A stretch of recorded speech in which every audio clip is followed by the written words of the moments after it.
The following programme contains descriptions of real-life violence that some viewers may find distressing.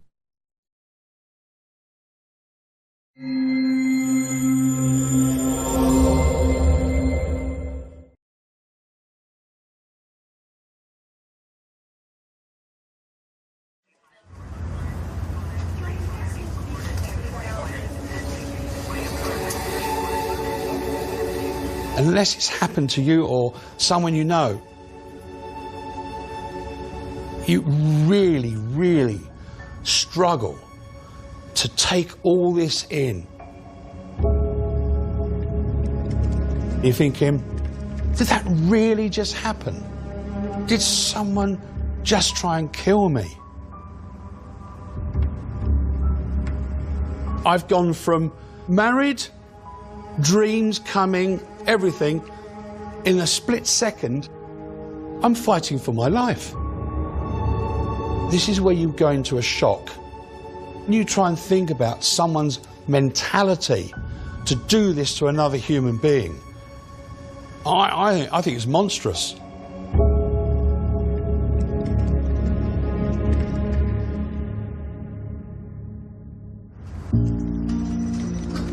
He said, there's blood all over the floor, blood all over the bathroom.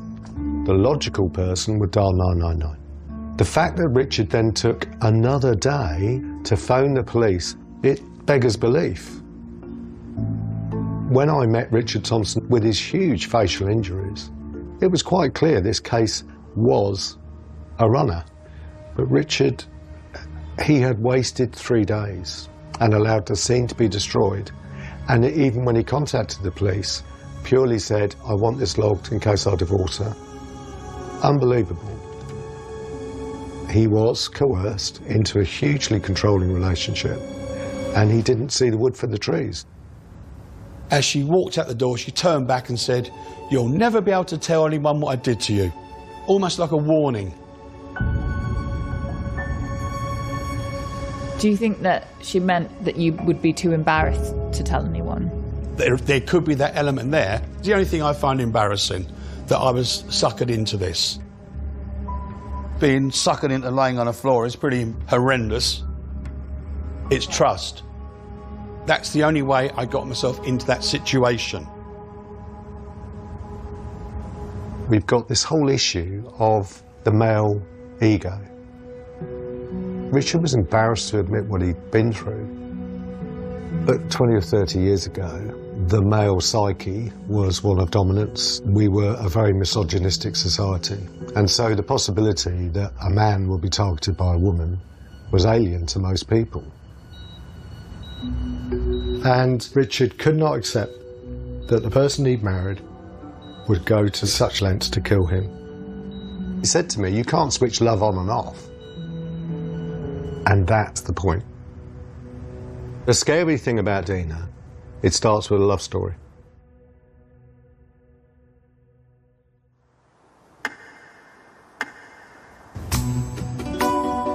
I was like a modern-day globetrotter. Financially wise, I was comfortable. But what I didn't realise is that longer and longer I was working abroad, my social network was just getting smaller and smaller. What did you do? Well, in those days, back in the late 90s, there was nothing else but Lonely Heart columns. You had a code in your advert. Then you could dial in and see if anyone left a message. Were you optimistic? I'm always optimistic. I thought, oh, yeah, she sounds nice. We'll meet up. She was very bubbly, extrovert. I'm an extrovert, confident, and these are things that I found attractive. Dina said, oh, I'm off to Florida in a couple of months. I go fishing in Florida. Would you like to join me? My hobby all my life has been fishing. I jumped at the chance. The stuff I was catching in the English Channel, they class as bait out there. And that's when Dina put her first hook in me.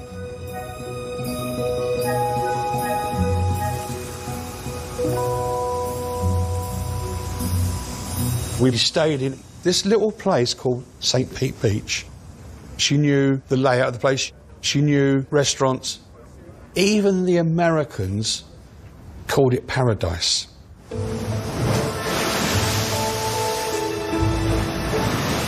We went out, we did a little grouper fishing, a little snapper fishing. She was affectionate towards him, and he was affectionate towards her. It was that banter back and forth. She was definitely like the alpha in charge on that deal. Like, I remember her making like loaded comments to me. She was flirting with you? Oh, of course, yeah. This was all a big act. She was like very good at what she did. He was under a spell, basically. There was attraction there, a very, very strong friendship, and that's why we decided to get married. That night, she said, "I've got something to tell you." She told me a couple of years ago she'd won the lottery. It wasn't the jackpot, but it was £300,000. Why did she tell you about it on your wedding night? Who knows? Who knows? Was she hatching her plan? Was she putting these seeds in my head?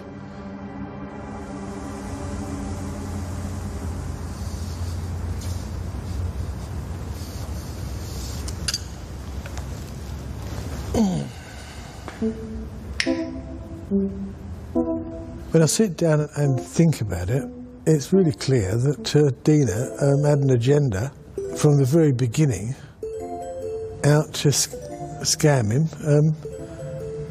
steal his money. It's unbelievable, really. Unbelievable.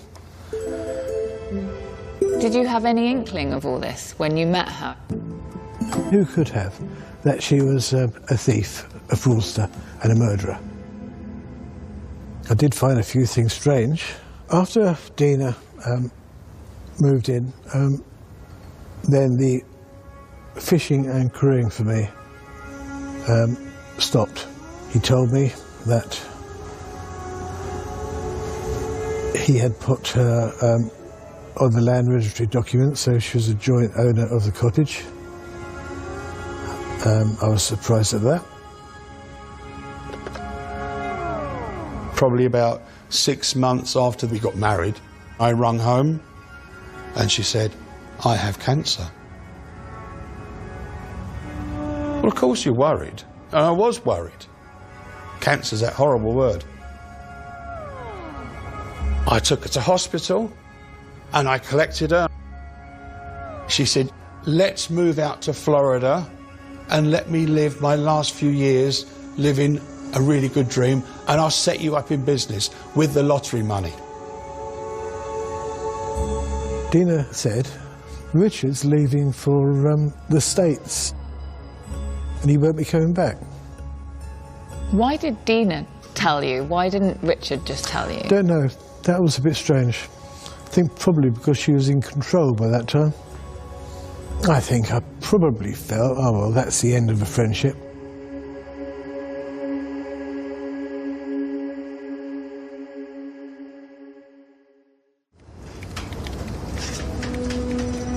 Although Richard didn't want to press charges, his injuries were so severe we were able to get a warrant for Dina's arrest.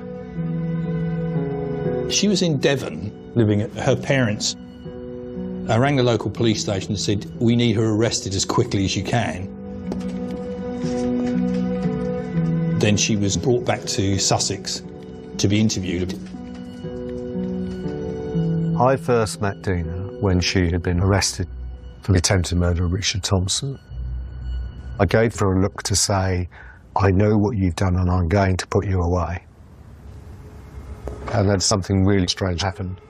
I remember it vividly. She gave me the look. I got the Dina look. She has this really alluring look that entices men in. It didn't work with me, but it wasn't lost on me that she did it to me in the most bizarre of circumstances while she was under arrest for attempted murder.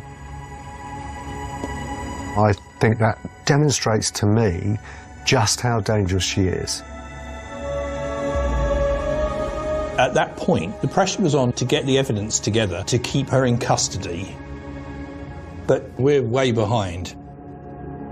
We'd lost 2 to 3 days because Richard had waited so long to report the incident. Because he still loved her. And as he said to me, I've been in love with this woman for nearly a year. She's my wife. She may have done wrong, but I believe in my wedding vows. I said to him, if you don't help us, Richard, I'm going to carry on with this anyway. Luckily, Richard did come to his senses, and we went for the prosecution. You're piecing it all together in your mind. I'm concussed, basically. Eventually, the reality does set in, and you realise how horrific this was and how worse it could have been. Suppose she stabbed me through the throat. Suppose she'd hit me in the jugular, because it's only a few inches away. The detectives were great. They came, they said, we believe you. And there was a lot to explain. The day after the attack, at 8:30, knock at the door. There's a guy in a suit with a clipboard. He said, oh, your wife's selling the house. What are you doing here? You're supposed to be in Florida. Richard had signed over his last will and testament to Dina. He'd signed over a power of attorney to her. Richard said he was going to sell his house and take everything. He went to his bank accounts. All the money was gone.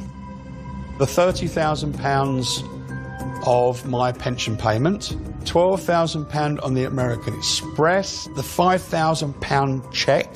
She knew exactly what she was going to do. And she explained how I wasn't going to be there. There's your premeditation. Had she achieved killing me, how she was going to dispose of me, who knows?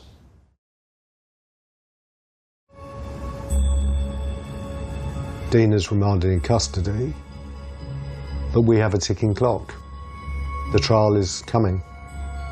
And sure enough, she went for the self-defence argument. She said that Richard had tried to kill her. But Dina was examined for injuries and had no injuries. The problem in a case like this, particularly with partners, is it is one word against another. We needed more than that. As the forensics team went over the crime scene, they discovered that the attempt to clean up wasn't perfect. Fortunately, when you look at it more closely, behind the radiator, quite high up on the walls, Richard's blood spatterings were found all around the room. It was a relief that not all of the evidence had been lost. And then we have another major breakthrough. Dina had an address book. It was full of names of men with their addresses, telephone numbers and business cards. And we were tasked to go through it and call all these numbers. And one of the numbers, this chap answers, and he is horrified. He says, I'm married, I will lose my wife, I'll probably lose my job, please don't call me again. Some of the people flatly denied that anything ever happened, and I don't believe them. We did establish more than 10 more victims. These guys, they meet her, she's too good to be true, telling people that she'd won lotteries and how rich she was and how ill she was, none of which was true. And they had been subjected to her maxing up in their credit cards and then dumping them. 30 years ago, it was a very unusual modus operandi for a woman to target men. There's this male desire to keep things private, which is why Dina got away with so much. We established patterns of behaviour with these men. There may have been different lies, there may have been different backgrounds to the men and to the stories, but there was always the American dream. The American dream was all about moving to a beautiful place and live happily ever after. Dina was promising Lee that he would be going to America with her, and Julian was going to do fishing trips and work for the Tampa Tribune. Richard thought he was going off to do this job in Florida once his green card had come. And this is a theme that runs through all her other victims as well. But why she was so obsessed with Florida, I don't think I've ever really established. What was also very clear was that there was a lot of sex, and the sex was very adventurous. It became apparent it was part of the coercive game. She would phone me randomly, say she's into, oh gosh, like she's into bondage and whips, and I'm laughing because maybe it's just like knowing that I'm a bit blinking strange and prudish. I can't say that if you walked into a room and you saw her that you'd go, oh, well, she's very attractive. I still feel very much that her attraction would be her attitude maybe to sex. One thing we never saw with Dina is any form of sympathy or empathy. We never found a natural, healthy relationship with a man or a woman in her life. And that, I think, speaks volumes about the psychology of her mind.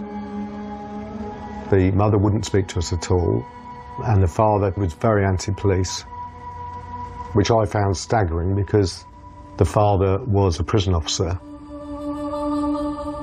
And this suggested a warped mentality, which I think rubbed off on her.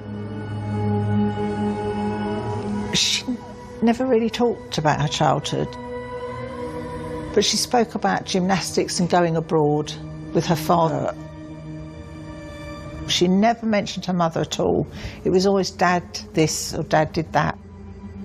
Just seemed like if anything was going wrong, he would be the person that would sort it out. But like when she talked about the gymnastics and things like that, something just doesn't seem right. As more and more evidence came to light, you figure it out. When the police did a very thorough search of the cottage, they found a tin. It was full of photographs of this other guy, Julian Webb. No idea, never heard of this person. The police explained that Julian had met his end in what they regarded as suspicious circumstances. Who I now know was her second husband, Julian Webb. But I didn't have any knowledge of Julian Webb until this moment.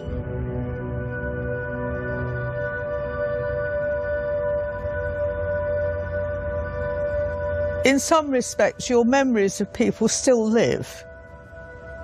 I think it's counterproductive to get sort of mawkish and morbid. It really is. It doesn't help anybody.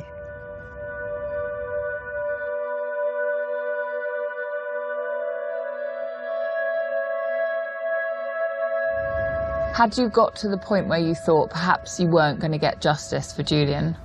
I don't know if I thought so negatively as that, but it's what kept me going. I think it was Martin Underhill called me and told me she was about to appear in court for the attempted murder of Richard Thompson. I could have fallen off my chair. Having seemingly got away with murder once, here she was having another go.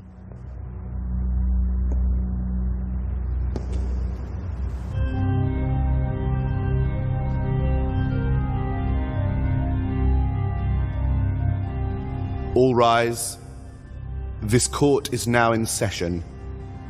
Dina Thompson, you are charged that you unlawfully took out a credit card in Richard Thompson's name, therefore committing fraud. Do you plead guilty or not guilty? Guilty. You are charged that you did unlawfully attack Mr. Thompson with a baseball bat and that you stabbed him with a knife, therefore committing attempted murder. Do you plead guilty or not guilty? Not guilty. Dina looked very, very small in the witness box. And she admitted that she had lied to Richard about her health, and it was solely so that she would get some sympathy from him. I was very apprehensive about the court case. When Dina was on the stand, she said that I was in the bathroom trimming curtains with a carving knife, and then said that when she confessed that all my money had gone, that's when I attacked her. She said that he'd come at her with a knife, and she had managed to grab the baseball bat, hit him twice with it to defend herself, and then got the knife off of him and stabbed him because she thought her life was in danger. She was asked, "Did you love Richard Thompson?" She just said no. Richard was broken by that. This was a dagger through his heart, really. Hearing someone say that, you realised I was the means to an end. I think I was in the dock for at least 2 days. They were trying to convince the jury I was the aggressor. I was totally frustrated with the ridiculous questions I was asked. In court, he would sit there, and if he didn't like what he was hearing, he would slap his hands down. Ah! I said to him, "The jury are watching your every move, Richard." Her mother and father gave evidence on her behalf. I don't think either of them think that Dina could do anything wrong, which seems astonishing to me, really. Of course, Julian couldn't be mentioned to the jury, but I was confident in the evidence. We had all of the motives that we knew about, the coerciveness towards Richard. It was a slam dunk for me. They came back in and asked to hear the original call from Richard Thompson to the police. Richard Thompson phoned up to say, "My wife tried to kill me. I just want it logged in case I seek a divorce." So that's what seemed to create a question of doubt for the jury. The Black Widow, as she's become known, stood trial for the attempted murder of Richard Thompson. Mrs. Thompson had denied that she tried to kill her husband. After stabbing and beating him with a baseball bat, she was acquitted of attempted murder. The jury accepted that she had acted in self-defense.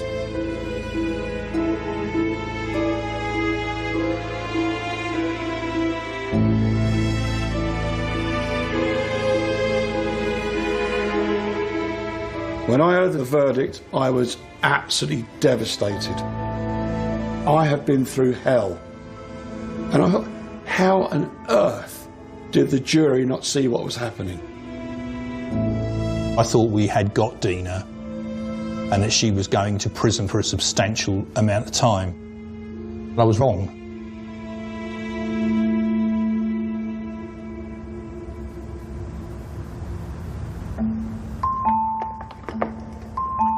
We had to shrug it off and carry on fighting.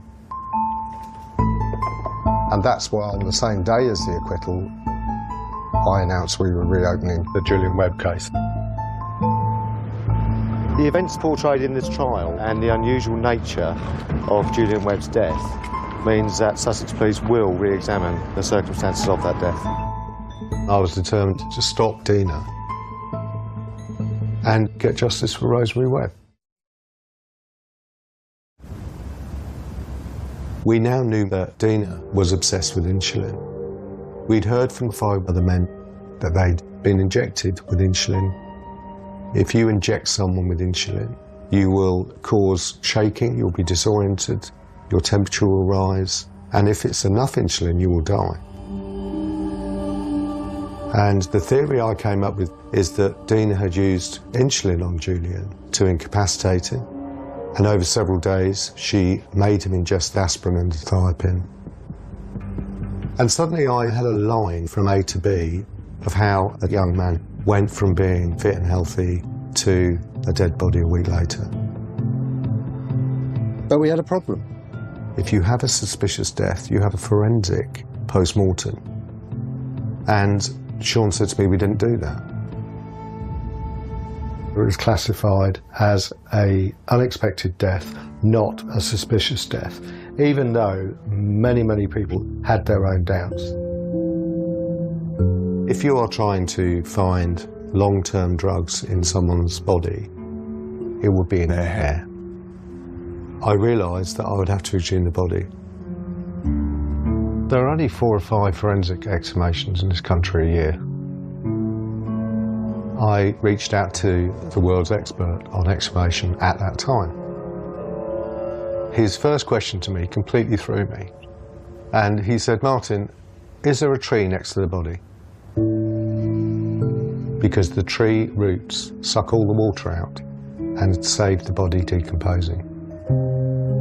So of course, straight away, we drove to Hailing Island. We found Julian's plot, and it was right next to an oak tree.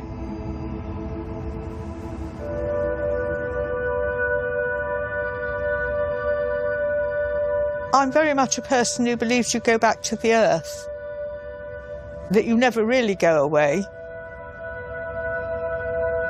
Your chemicals, your spirit is there in the natural world.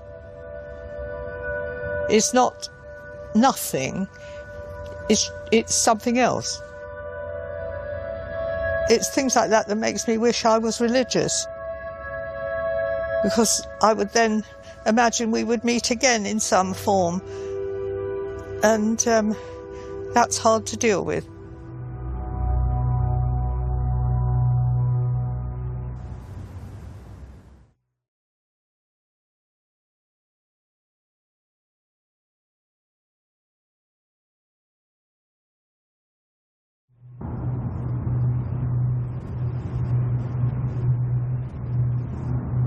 It was a really daunting experience.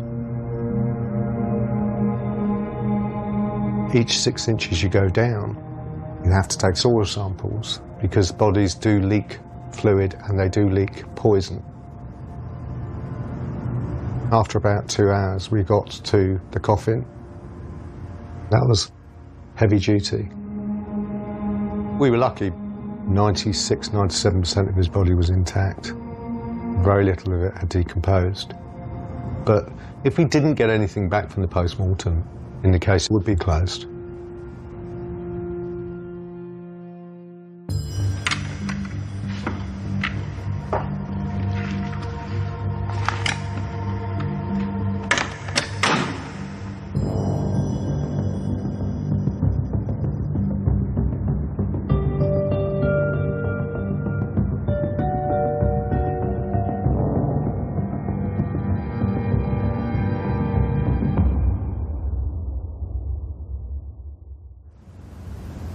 The forensic post-mortem showed that small amounts of the thiopin had been fed to Julian over several days.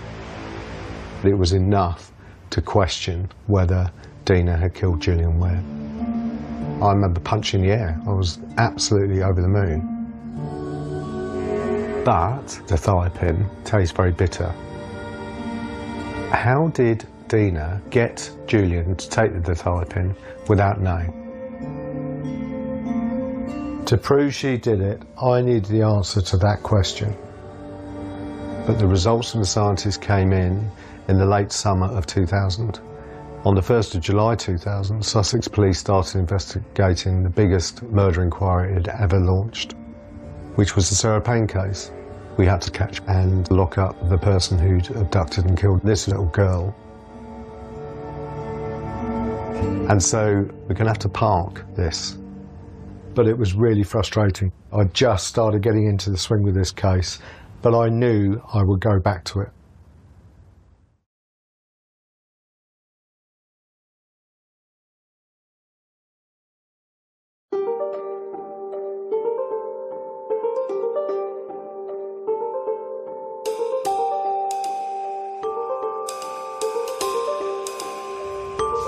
Rosemary kept everything in relation to her son's death. Everything. Let's have a look. And that's when I first heard about Don Hudson. Dear Don, how's things? Are you enjoying your beer? And here's another one.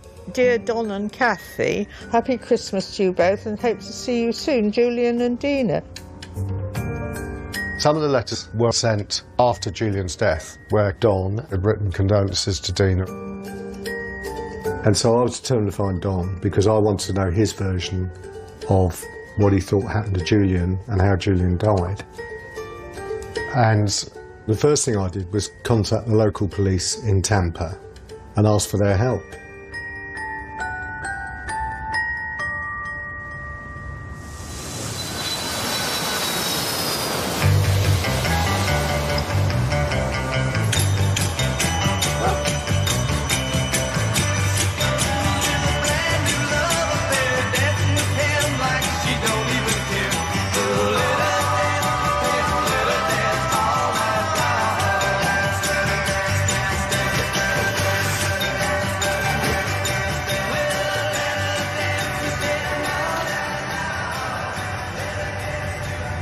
I got a message that I needed to speak to some British detectives, English bobbies. They got an accent, you know. Hello, JD. Could you be of some service, possibly? Yes, sir. Yeah, I can help you out, brother. What you got?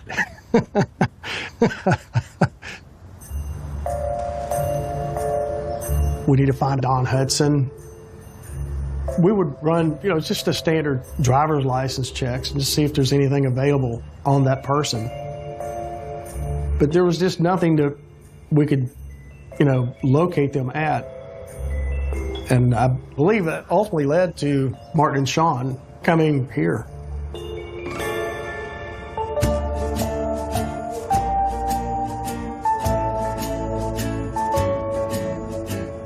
As soon as we landed... I think we were probably curiosities. Yeah, we were. They loved the accent. They wanted us to know if we brought our hats with us and all that sort of thing, of course. Did you? No. There were lots of reasons why we went to America. One was to trace Don Hudson, but also it strengthened the plank of the American dream. We only had 4 days. So we immersed ourselves in the fishing community of southeast Florida.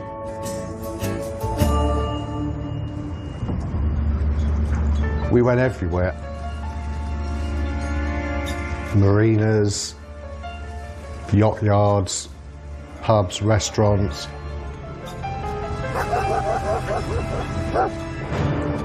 We spent 3 days looking for him and our time was running out. We were flying home in 2 days. We really wanted to find Don Hudson because I knew he was a personal friend of Julian's and we had a really strong clue that he had spoken to Dina after the death. So I decided to use the media.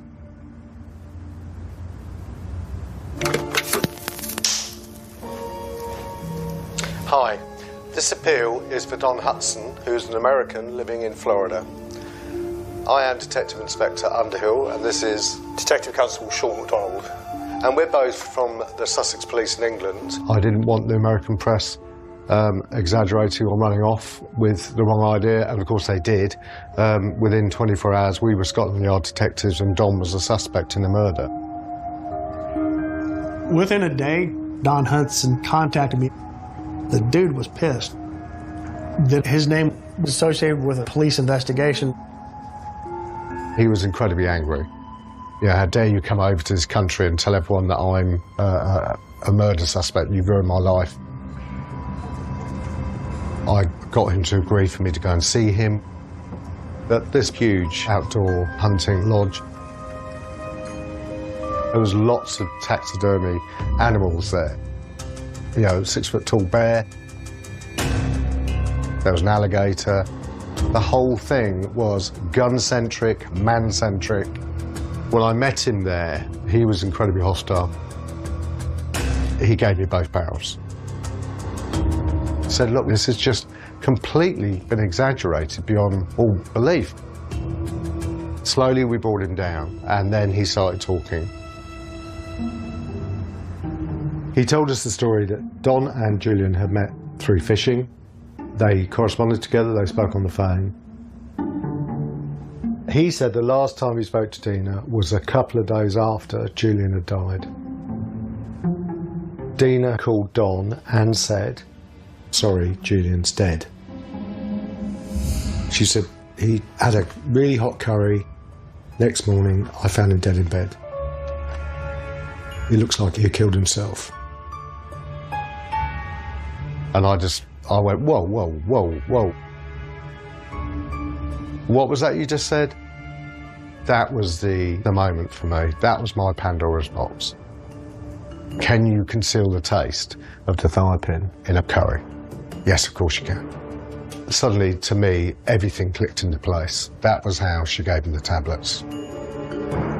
It was that eureka moment for me. I was a man possessed from then on. I thought, I've got you now.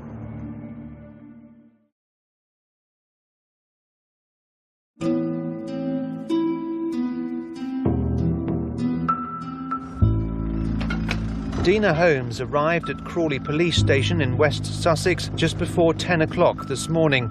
Shortly afterwards, detectives began questioning her about the death of her former husband 8 years ago. Dina was arrested, but wouldn't speak to us. She chose to provide a prepared statement. There was only 2 people in the house on that night, you and Julian. Of course, sadly, Julian can't help. But you were there, Dina. Then tell me what happened. I've given you a statement, I'm not giving you any more.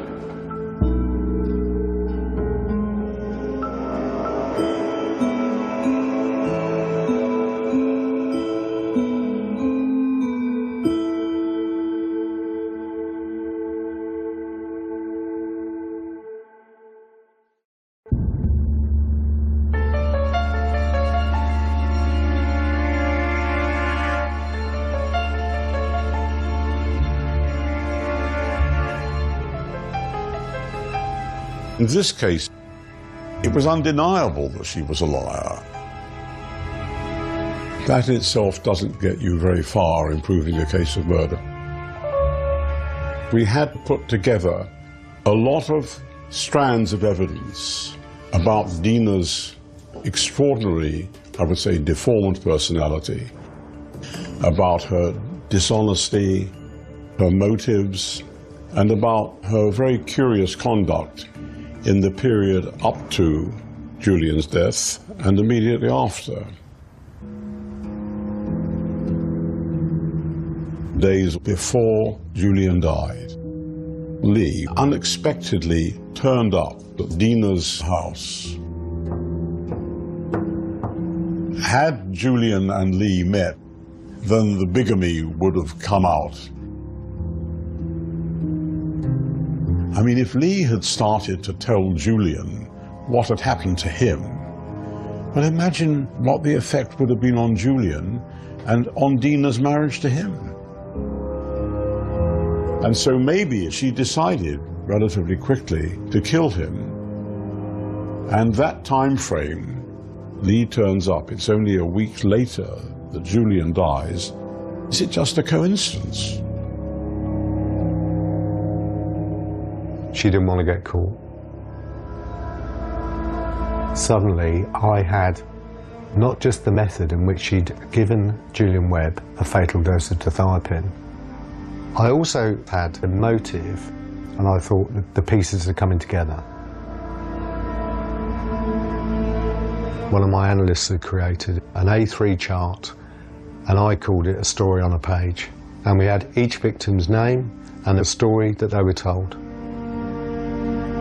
I said, when the jury go into the jury room, having listened to a very bizarre story, I want them to refer to a piece of paper, and it's all there. A repetitive serial fraudster who used violence when it was necessary.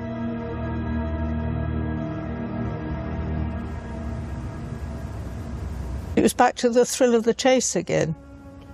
You were excited? Well, I suppose, anticipation, but I think mostly thankfulness that something had been recognised at last. I think that was the overwhelming feeling. Couldn't contemplate that the perpetrator would get away with it.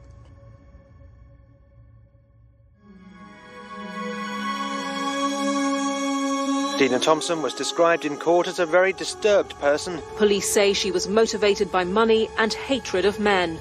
Thompson denies murder and the trial continues. Here I was presenting the jury and, in effect, the public with this very intimate analysis of what we thought was going on in this woman's mind and her very remarkable and distorted personality. But I never heard her speak.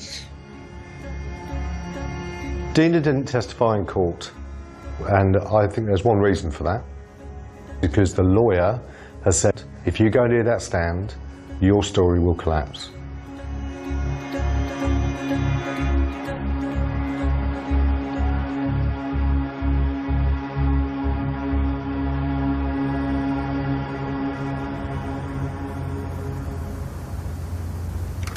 A woman's been jailed for life for murdering her second husband by poisoning his curry on his 31st birthday. Curry. Poison in curry. Sentencing Dina Thompson to life imprisonment, the judge, Michael Hyam, told her nothing could excuse you for the wickedness of what you did. Dina Thompson is tonight beginning a life sentence for murder. She is dishonest, untruthful, manipulative, deceitful and scheming. We got there.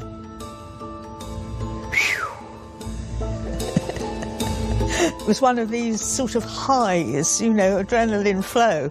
You know, you could have gone out and danced all night sort of thing.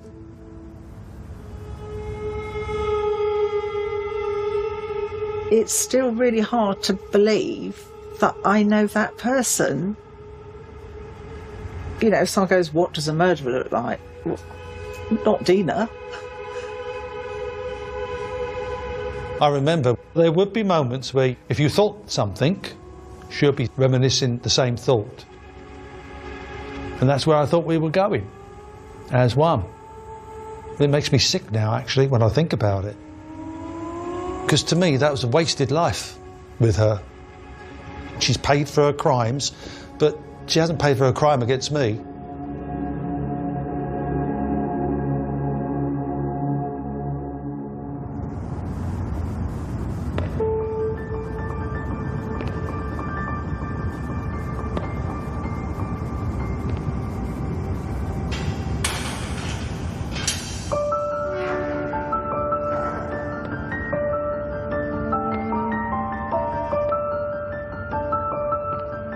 She still goes by the name Dina Thompson.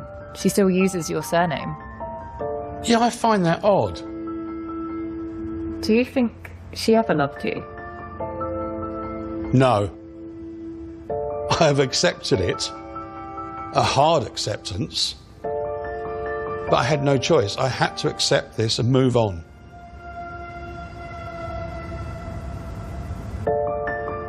It would be much easier to entrap men now than it was in her day. Now you just swipe left or right on an app. You can spot vulnerabilities in people just on their profiles online. What better age for somebody like Dina to then start targeting my age group? So has the story finished after 30 years? We'll wait and see what the next chapter says. Would she do it again? Yes, I'm sure she would. I don't think she can help herself.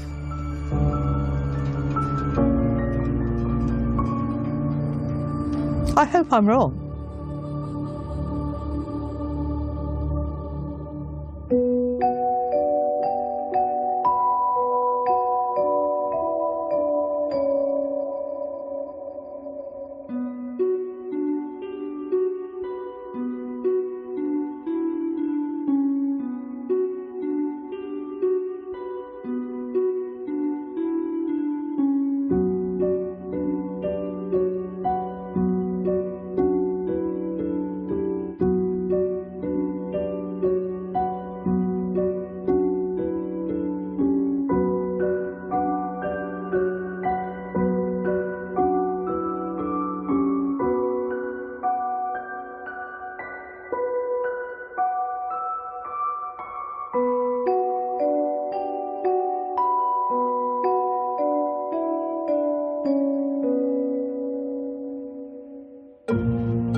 If you have been affected by any of the issues raised in this programme, help is available online at sky.com/viewer support.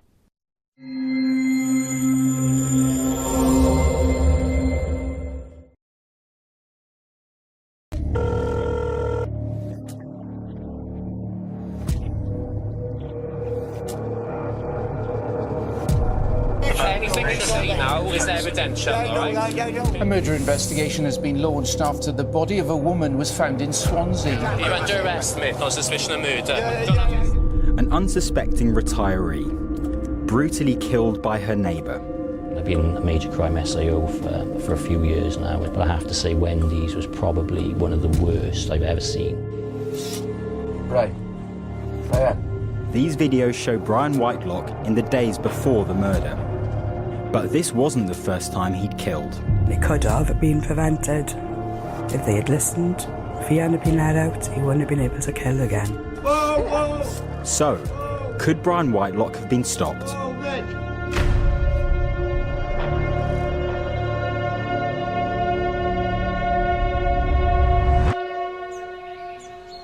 It's early morning in the small South Wales town of Clydach. A man checking in on his elderly neighbour has made a shocking discovery.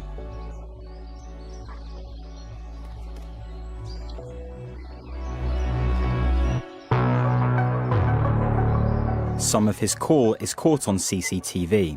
So has he got any blood on him? What's happened? Covered in it. He is covered in blood. Wendy!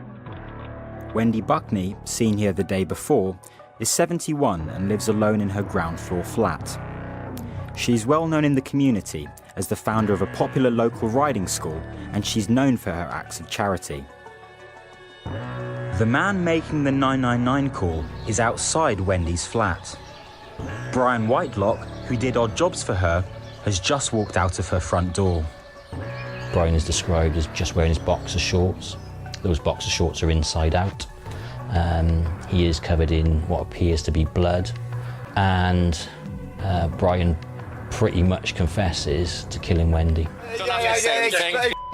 When police arrive, he keeps talking. It's all, oh my God, why have I killed her?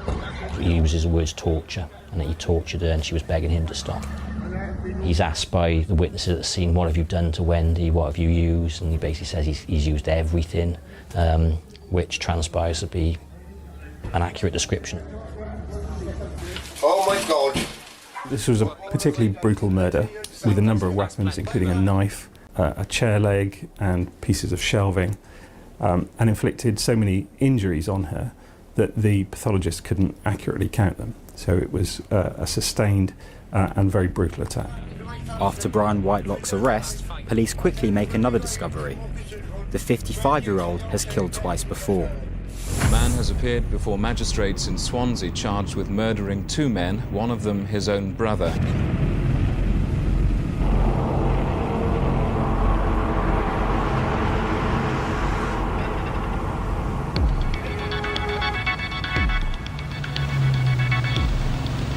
The early noughties in Swansea in South Wales.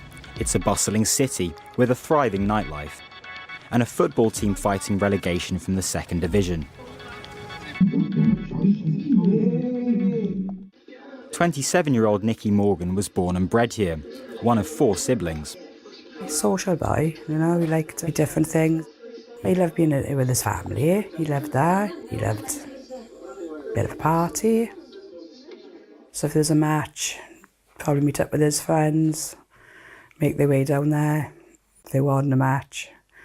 Sometimes he'd be in. He was either cracking a joke or telling us something that he'd done, or just normal family. Nothing different than anybody else. Nicky lived with his family in an estate on the outskirts of the city. His friend Glenn Whitelock lived on the same street. That's one of our favourites. That's what's on his grave. Yeah. Christmas. With his turkey leg.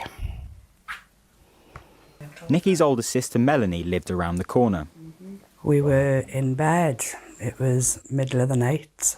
My mother rang me to tell me that there was a house fire in Glenn's house. So I didn't really know why she was telling me that at that time of the night. And then she said that how Nicky was in the house.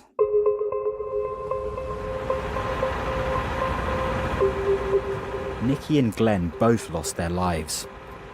It took days for Nicky's body to be formally identified. But the fire was not accidental.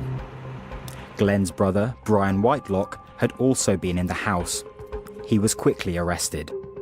33-year-old Brian Whitelock is accused of killing his 35-year-old brother Glenn and another man, 27-year-old Nicholas Morgan, in the blaze in the Blind Mice area of Swansea last week. In court, it emerged that Brian had violently attacked Nicky in a drunken rage. He had then set the house on fire to cover his tracks. His own brother was sleeping upstairs. He was convicted of murder and manslaughter and sentenced to life with a minimum term of 18 years in prison. At the sentencing, the relief for Nicky's family was clear. They should bring back capital punishment for people like that. We will never recover from the cold, careless and horrific injuries that Whitelock inflicted upon Nicky.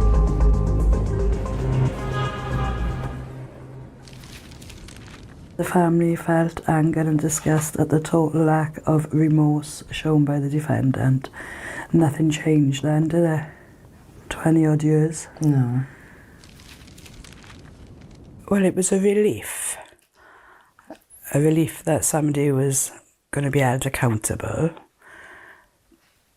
But it was upsetting as well, to know that somebody was capable of doing what they'd done to him. Just that evil face. Wicked, as it says. Yeah, wicked. Underneath the picture, wicked. Wicked, right, look. Life for an evil killer. I first had a meeting with the parole board just after the end of this case. And then nothing for 18 years. Nothing at all.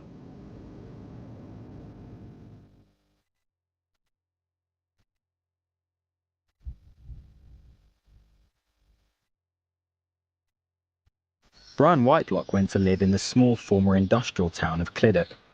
He was under strict conditions, including that he wasn't allowed to travel to certain parts of Swansea.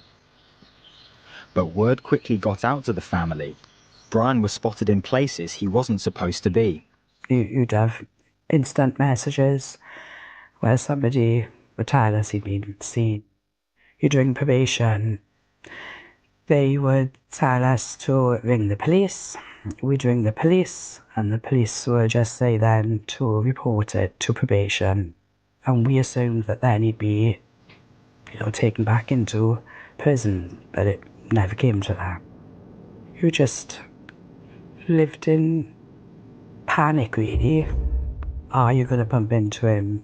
Are you going to see him? Is he going to say anything? Is he going to do anything? You just didn't know. Then, in 2020, during the height of COVID, Brian Whitelock assaulted a security guard at a shop in Swansea. To the family's relief, he was recalled to prison. But that relief was temporary.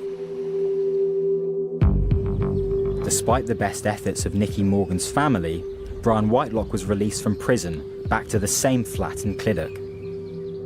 One neighbour in particular felt he deserved a second chance. Wendy Buckney was well known for her bubbly, caring personality. She lived alone, but had two sisters and many nieces, nephews and friends living nearby. They adored her, and she loved them back. You speak to Wendy's family and you do get a flavour of who Wendy Buckney was, and I would describe her as a pillar within that community, within the community of Swansea. She ran the horse stables for decades, which I would suggest has touched the lives of probably thousands of people. Former pupils at her riding school paid tribute to Wendy as a kind, patient teacher. She loved helping people. Police believe that on her last day alive, she was buying food for Brian Whitelock. Wendy knew Brian Whitelock as a neighbour. She had befriended him.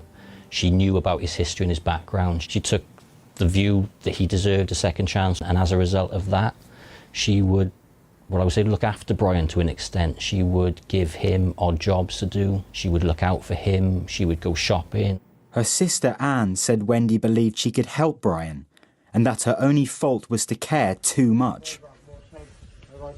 But in the weeks running up to her murder, other neighbours became concerned about his behaviour. Brian, try and talk to me. All right, take your time, take your time. Where's your phone, mate? Have you got any family I can ring? Take your time, Bri. He was buying diazepam, also known as Valium, from drug dealers off the street and taking up to 30 tablets a day. Police were called after he was found climbing on a derelict bridge. In the days before Wendy's murder, things escalated even further. We get a call from a concerned neighbour around Brian's behaviour. He's shouting out of his house, he's shouting he's got COVID, things like that. But they were concerned enough to call us, so officers attend, no offences are disclosed, no offences are committed, and the officers leave. We get a call a few hours later. Brian is given suitable advice, he goes back indoors, and the neighbours are advised that if there's any continuing behaviours to contact us. The next incident we're involved with then is the discovery of Wendy's body.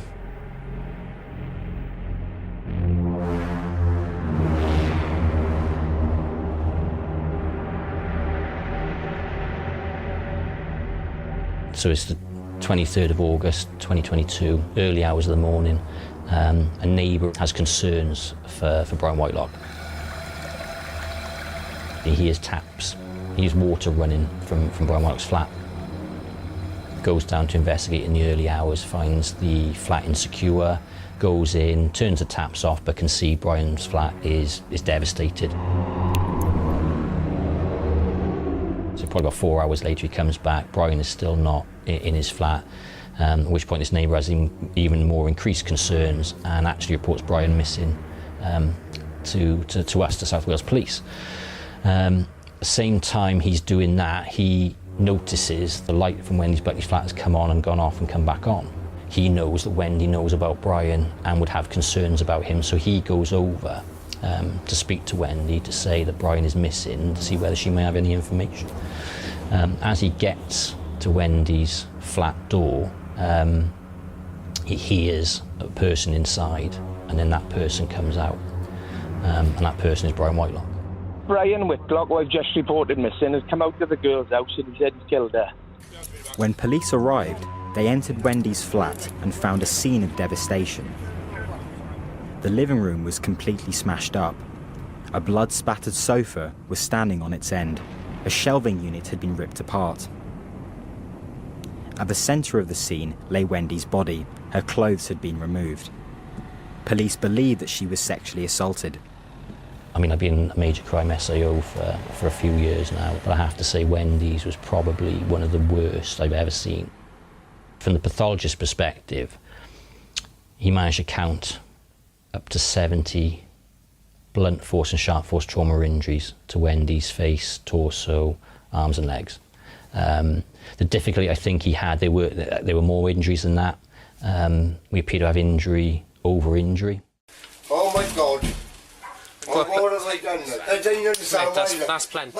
Brian Whitelock had already confessed to Wendy's murder, but in police interviews, his story changed. When he was interviewed by the police, he claimed that he hadn't killed Wendy Buckney. He said that that there'd been shadowy figures hanging around her flat, and that by the time he had found her, she had already been attacked.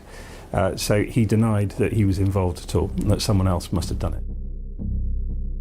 Brian Whitelock was charged with Wendy's murder, but later changed his story again. This time, he admitted he'd killed Wendy, but blamed his actions on a previous head injury. You couldn't get a more straightforward case. On the face of this one, you had Brian Whitelock coming out of the scene with the victim's blood on him, making admissions to killing her. So on that alone, you think, I know what the outcome is going to be here.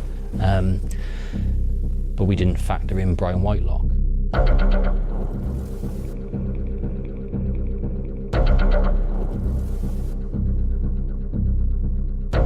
It took 27 months for the case to get to trial.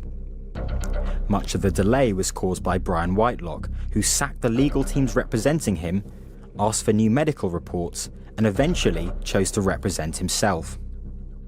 The delay took its toll on Wendy's loved ones. In a statement, her sister Anne said her family spent every day not knowing if the case would go to trial or not. She said it was like a roller coaster that none of them wanted to be on. Brian Whitelock's defence, that a brain injury had caused him to kill Wendy Buckney, was challenged in court by the prosecution. Whoa, whoa, whoa. Looking at those videos, you can see why people would think Brian wasn't mentally well. However, further investigation, using all the experts, psychiatrists, neuropsychiatrists, neurosurgeons, I think it was really clear that the brain injury defence that Brian was putting forward just was not evidenced. It wasn't there. So then you look at what other causes there might be for that. Brian telling witnesses post us finding Wendy's body that he's been using diazepam and street value. The prosecution case was that he was heavily intoxicated from diazepam and cannabis and alcohol, and ultimately the jury, by their verdict, rejected his account.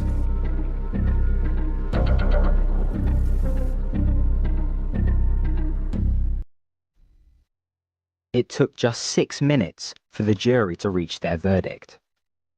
When the foreman stood up to say guilty, he looked directly at Brian Whitelock. Wendy's sister Anne was in court.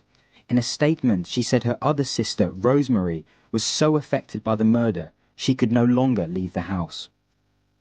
While the verdict brought some measure of justice, they said they would never be able to move on.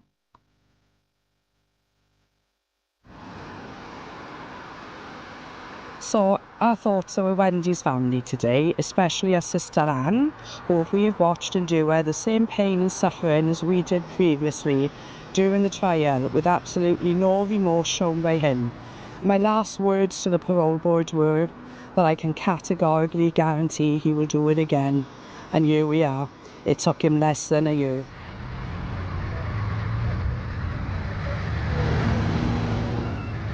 From the day he was released, he was using drugs, he was drinking, he was riding around Swansea, all against his conditions. So if you're not going to respect that part of your conditions, what else is it going to lead to? And it could have been prevented if they had listened, or made him do the sentence what he had, as in life. If he hadn't been let out, he wouldn't have been able to kill again. How much does Nicky still mean to you and your family after all these years? Well, apart from not being physically here, he's here every day. He's still our family, he's still part of our family, big part of our family. I suppose the bottom line for this case is that Wendy was murdered as a result of giving somebody, in her words, a second chance. I don't think you'll ever get over it, I don't think, as a family, but hopefully the verdict gives them some sense of justice.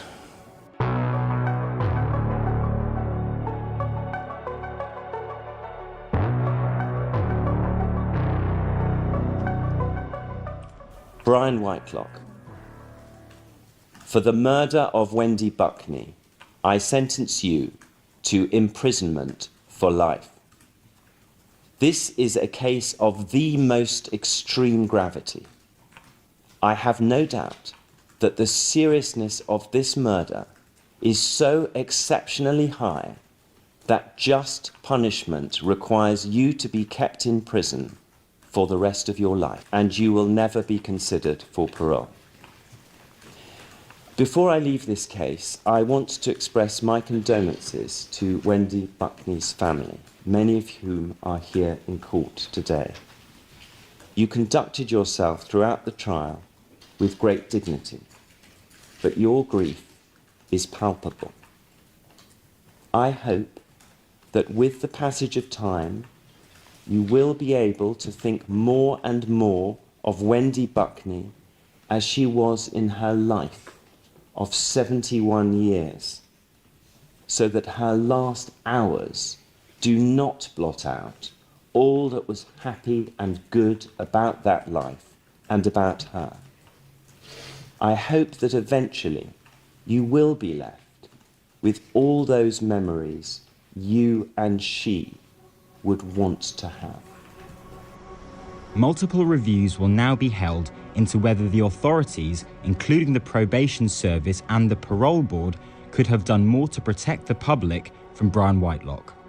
The probation service said its thoughts were with Wendy's family and friends, and that it would share the findings of its own review with them. The parole board said every serious further offence is a tragedy. It said it has already looked at its role and is committed to learning lessons.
I think about